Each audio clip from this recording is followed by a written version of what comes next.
Breadbox Media programming is brought to you by... Finding someone who shares your values in today's culture isn't easy, and being single around the holidays isn't easy either. That's why Catholic Singles created a website and app where single Catholics can meet and get to know each other that focuses on values, activities, and interests.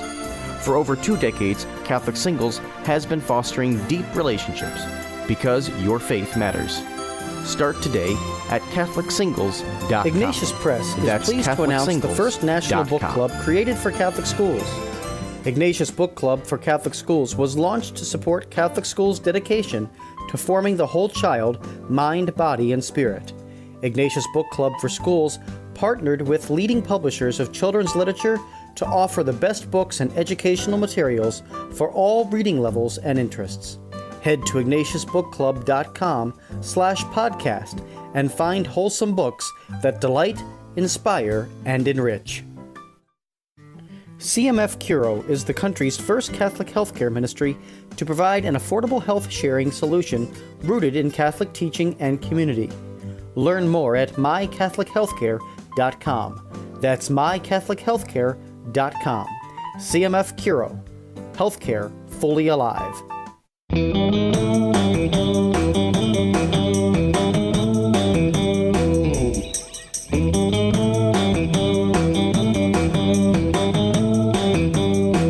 Friends, welcome back to another episode of Lisa, Hendey and Friends. It's so great to be with you this week for what I think is a really special interview. My guest this week is a member of a quite perhaps not well-known family, but the work that they do is inspiring families literally around the world. Our guest this week on the podcast is Katie Miller, who works as corporate communications manager for Sight and Sound Theaters. And during our conversation this week, you'll get to know a little bit more about Katie and her family, but I thought I'd let you know, first of all, a little bit more about Sight and Sound. So let's take a listen to this great overview video of what happens at Sight and Sound Theaters.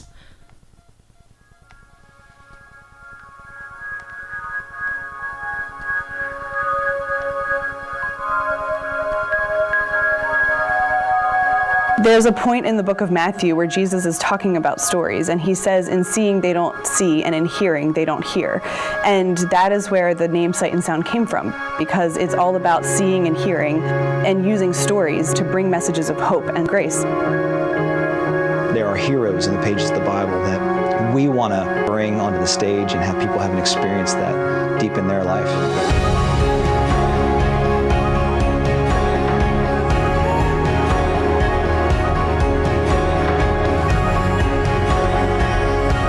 600 and some people from all different backgrounds and walks of life coming together with that united passion for this unique medium of live theater in a large scope. When you talk about the story of Noah or Moses or Samson, right away they think, how are you going to do that? How are you going to part the sea? How are you going to have the temple come collapsing down? How are you going to do an ark on stage? How can we exceed those expectations? It's when story meets spectacle. That's really where Sight and Sound comes to life.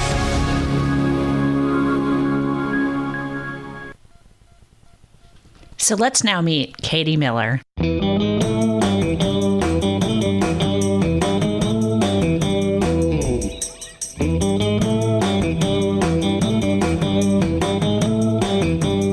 Well, next up on the show, I'm very excited to have a new friend, someone I've never actually met in real life, but who's doing some amazing work. Our guest today is Katie Miller, and Katie serves as corporate communications manager for Sight and Sound Theaters, an amazing entrepreneurial family production that's involved in the craft of telling the world's best stories in very special and unique ways. Katie has a family involvement with Sight and Sound, and we're going to learn all about that as we welcome her to the show. Welcome, Katie. Thanks for being on the podcast.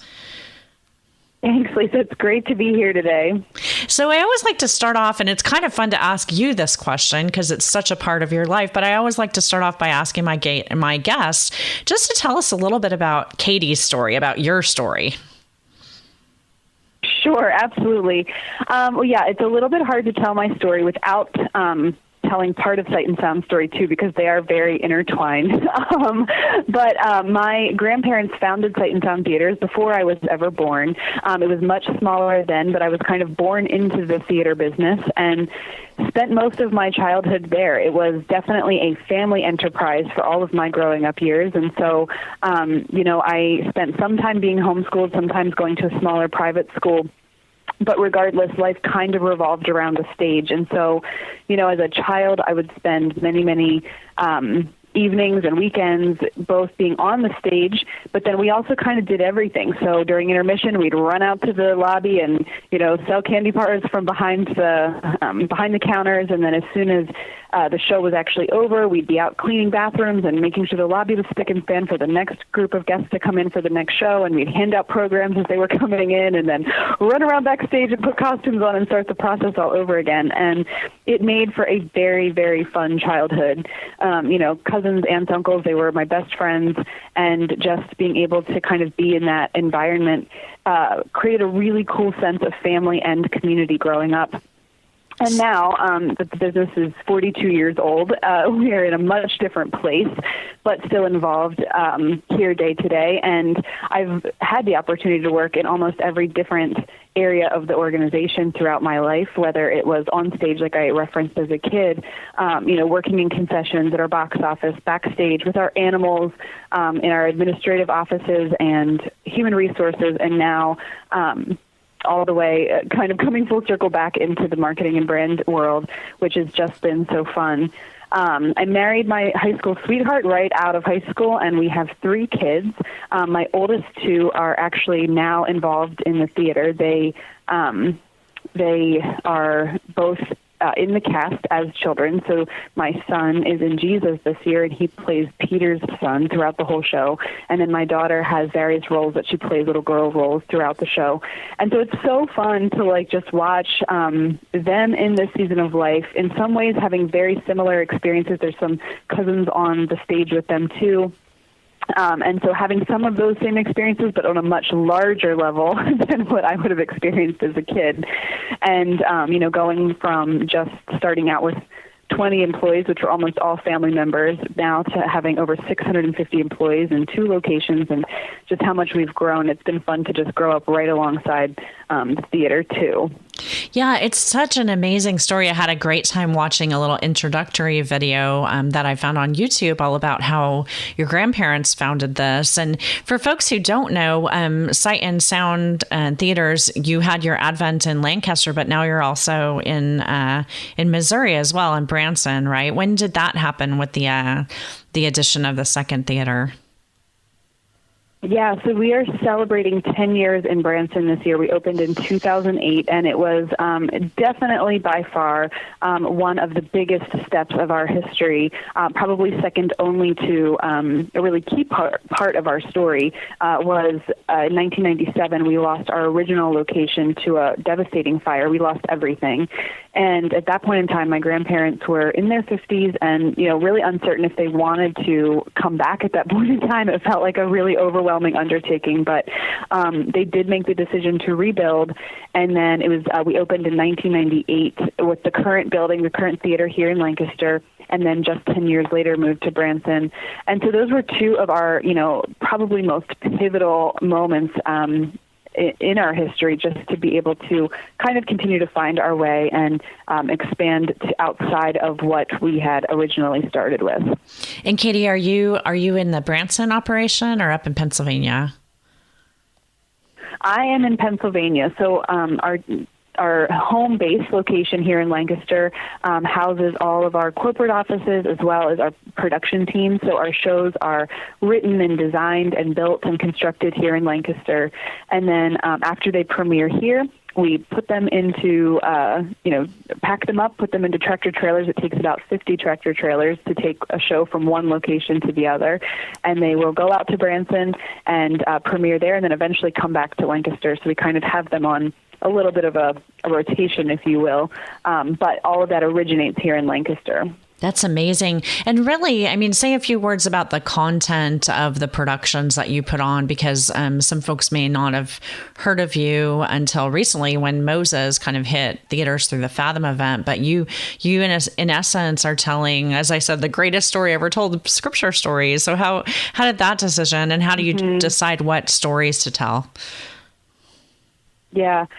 I mean, for us, we often say that we cannot take credit for these Bible stories. They have been, they are timeless, they're classic, they've been impacting people's lives for thousands of years. What we do have the opportunity to do is to retell them and to bring them to life on stage in a way that hopefully leaves our guests that come and spend time with us walking away inspired, hopeful, and thinking differently about them. We are known for being for the spectacular nature of our shows. So our theaters are large in size. They seat 2,000 people. There's a 300-foot wraparound stage, so the audience really becomes a part of the story. In Noah, when Act 2 opens up, the audience is sitting quite literally in the center of the ark with all of the animals surrounding them. In Moses, you're in the middle of the Red Sea when it parts. And in Samson, you're kind of sitting right in the middle of the temple when the walls collapse and columns kind of come flying down. It feels like they're going to fall right on the audience heads, and it blacks out right before that moment. So it's kind of this all-encompassing experience, and our hope is that families walk away feeling inspired to engage with the Bible differently. Like, we are so passionate that these Bible stories are still alive today. They are still relevant today. And it is our deepest hope that, when a family walks out after having a sight and sound experience, if they go, was that really in the Bible that way? I don't quite remember that. Let's go look for ourselves. And we get letters like that all the time of people just saying, I kind of totally forgot that aspect of Samson, and you guys reminded me of how faithful and full of grace God was for him. Or, even in the story, we premiered Jesus this year in Lancaster, and one of the key moments of that show is when Jesus is with the multitudes, and he gets on the boat with his disciples and crosses over the sea to go to Gadarenes to go after the man who was living in the graveyards and was filled with demons. And our whole part of that story and the purpose for telling that part of the story is that Jesus left the 99. He left the large group of people to go after the one. He crossed the ocean, the stormy sea, to get to one man that he was pursuing. And so the opportunity to really bring those stories to life in a way that the audience is not just spectating, but they are in the story, a part of the story, is the thing that I think we all get out of bed to do every day here.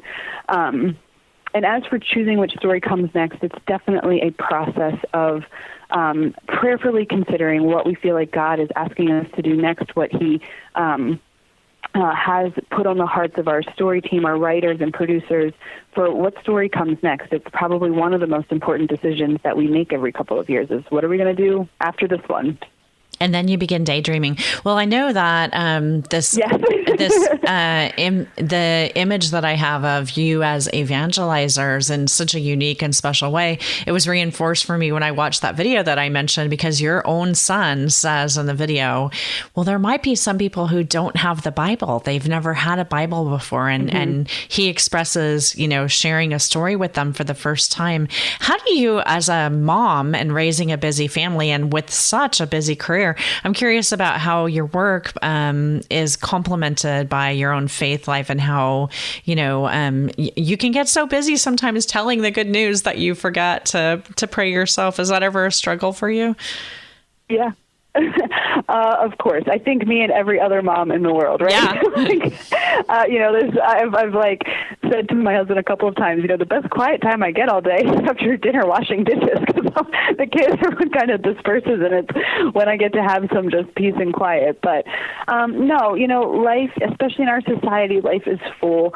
And I think, for me, one of the things I am continually in pursuit of is just a posture of being restful in the midst of all that God has called us to, as a mom, as a wife, as, called my family to in this season.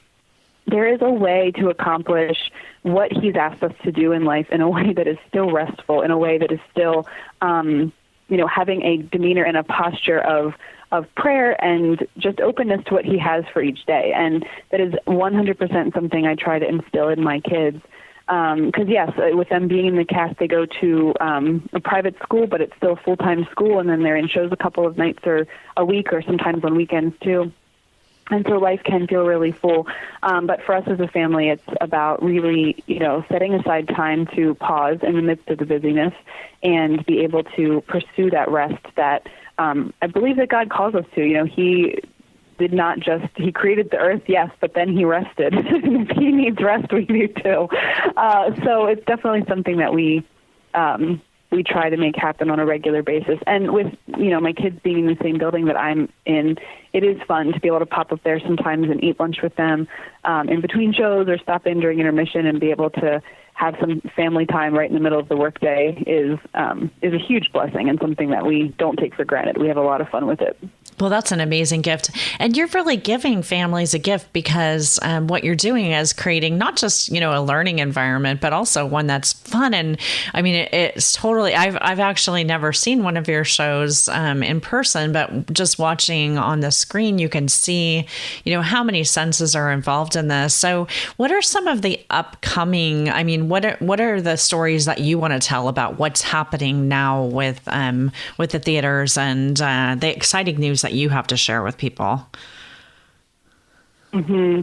Yeah, well, we have some very exciting announcements coming up the very first week of December. We will be announcing our show schedule for 2020, which includes a brand new show for Sight and Sound that we've never produced before. So we're very, very excited about that.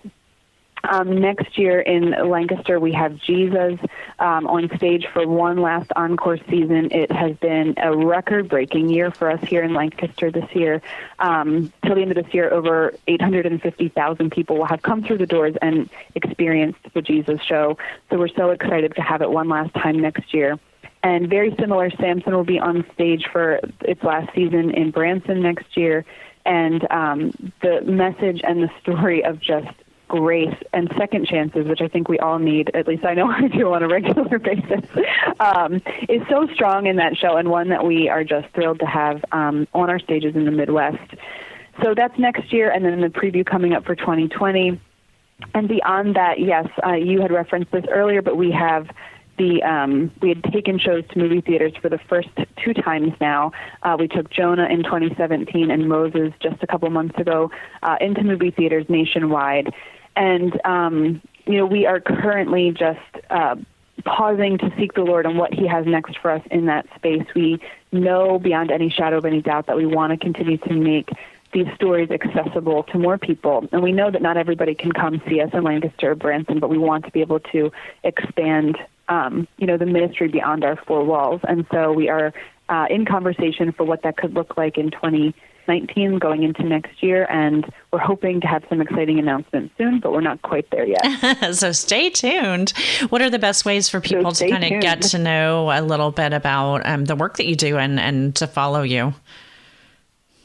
Yeah, our webpage is www.sight-sound.com, and that's definitely a way to stay connected. Our social media pages are really fun ways, too, to not only see what's happening, but also be able to just get to know our personality a little bit, what happens behind the scenes. It's a great place. We do behind-the-scenes photos and videos, and it's often the first place that we share some of our bigger announcements that are coming down the pike. So those are the 2 best ways to follow us.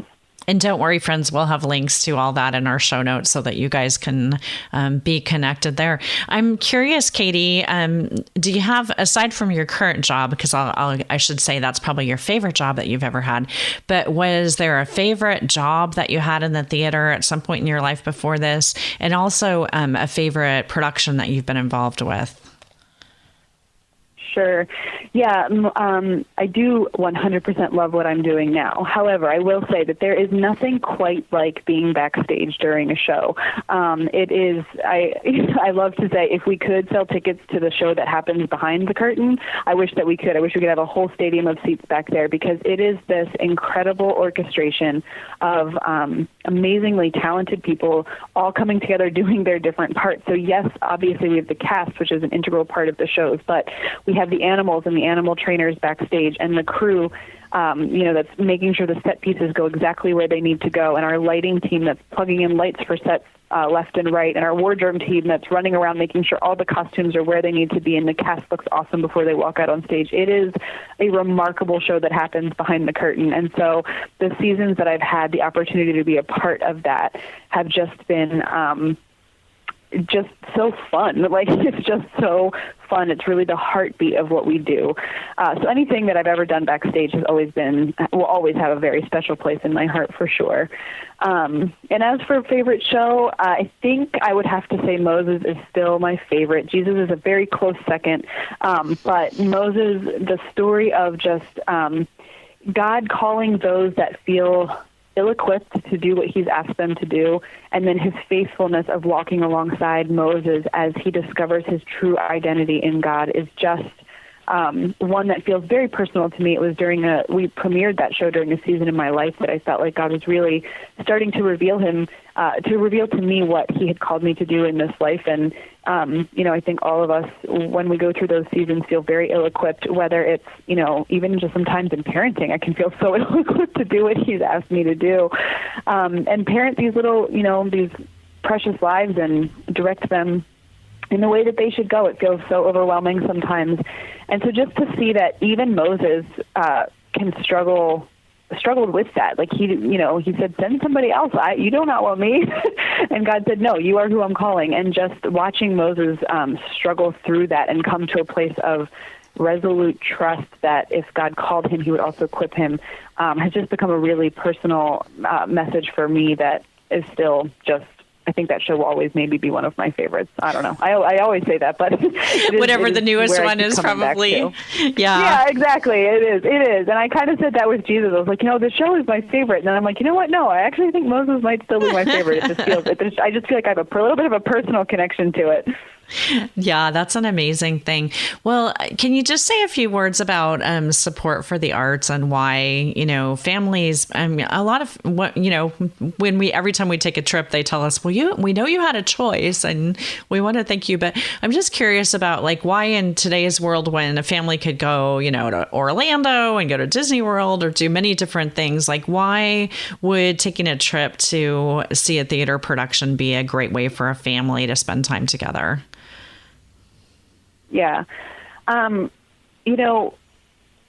will just share my own personal experience with it. I had a moment with my oldest son, his name is Reagan, when he was 3 years old, that really became a moment for me that it became really meaningful, because for me it kind of clicked oh my goodness, this is why we do what we do. So my son was 3. It was Easter weekend, and we'd been at my grandparents' farm, and my grandfather has chickens, and my poor son had a run-in with an angry rooster. And so I was putting him to bed that night. He was fine. He wasn't hurt or anything. It just scared him. Flapped his wings at him and stuff. And I was putting him to bed that night, and he wasn't a very strong talker yet, but he didn't want to go to sleep because he was afraid of this chicken. And so he kept laying in bed. He was crying, saying, no chicken, no chicken. And I'm like, no, buddy, the chickens can't get you in your room. You're going to be fine.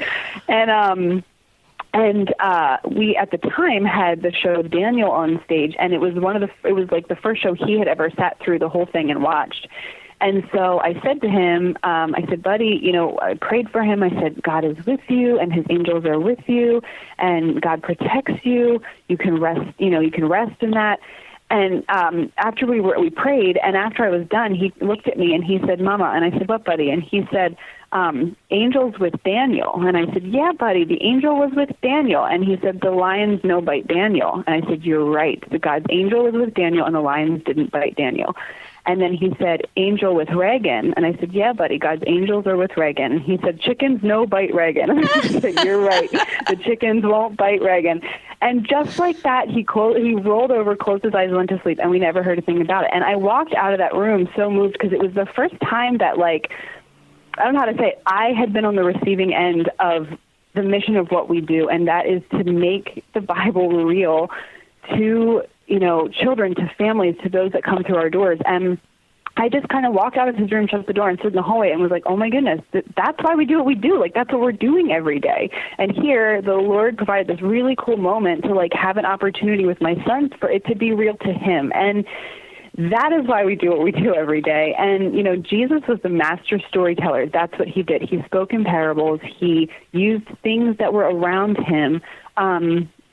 Theater originated with him. He stood in front of people. He used mustard seeds. He used fish. He used, coins, anything that he had at his disposal to help to inspire people, to teach them.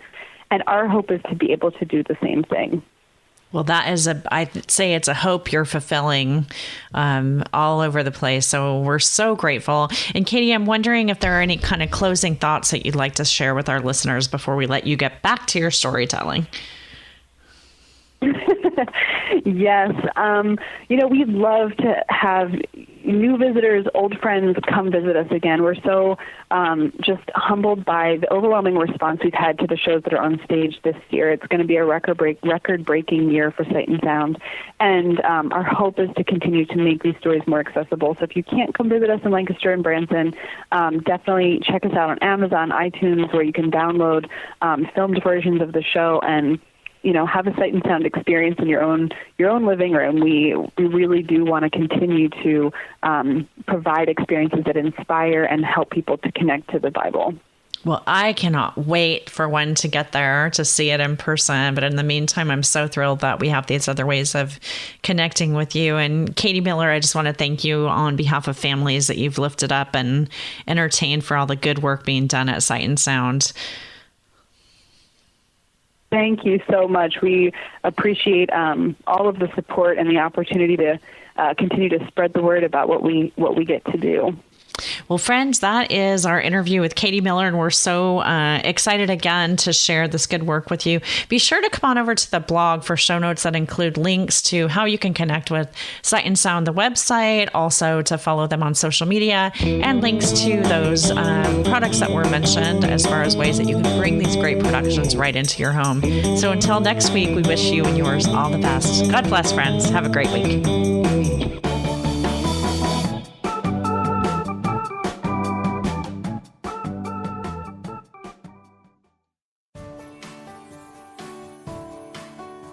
Breadbox Media programming is brought to you by Jack Kane Ford.